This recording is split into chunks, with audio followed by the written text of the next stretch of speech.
Pinangalanan si Nadia Montenegro bilang staff ni Senador Robin Padilla na gumamit umano ng marijuana sa loob ng gusali ng Senado. Itinanggi na ito ng dating aktres sa isang legislative staff officer ng Senado. Sinusubukan pa rin namin siyang kunan ng pahayag hanggang sa mga oras na ito. May unang balita, si Mark Salazar. Simoy ng tila marijuana sa loob mismo ng gusali ng Senado? Yan ang nireport sa Senate Sergeant at Arms, hindi lamang isa kundi sa dalawa ng pagkakataon. Batay sa incident report ni LSO-1 Victor Patelo, itinawag sa kanya noong Hulyo ang tungkol sa malakas na amoy sa 5th floor. Nang inspeksyonin, wala raw siyang nakitang naninigarilyo.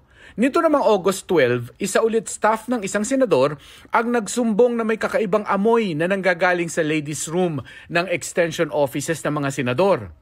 Inahilin tulad nito ang amoy sa marijuana. At sabi niya ang tangi umanong nasa area ay si Nadia Montenegro. Ang dating aktres na si Nadia Montenegro ay staff ngayon ni Senador Robin Padilla. Nang tanungin ni Patelo si Montenegro, itinanggi niyang nanigarilyo siya sa loob ng ladies' room o gumamit ng marijuana. Pero sinabi nitong meron siyang vape sa kanyang bag, kaya baka ito raw ang pinanggalingan ng kakaibang amoy. Sinusubukan naming makakuha ng pahayag mula kay Montenegro. Sa isang pahayag, sinabi ni Senate Secretary Attorney Renato Bantug Jr.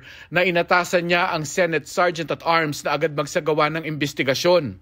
Sa utos din ni Senate President Chis Escudero, ipinadala ng Secretary of the Senate ang incident report tungkol sa umano'y paggamit ng marijuana sa opisina ni Senator Padilla para sa kanyang kaalaman at naaakmang aksyon. Hindi pa nagbibigay ng pahayag si Senador Padilla, pero ayon sa kanyang Chief of Staff na si Attorney Rudolph Philip Jurado, iniimbestigahan na nila ito at pinagpapaliwanag na rin ang nasa sangkot nilang lady staff. Ito ang unang balita, Mark Salazar para sa GMA Integrated News.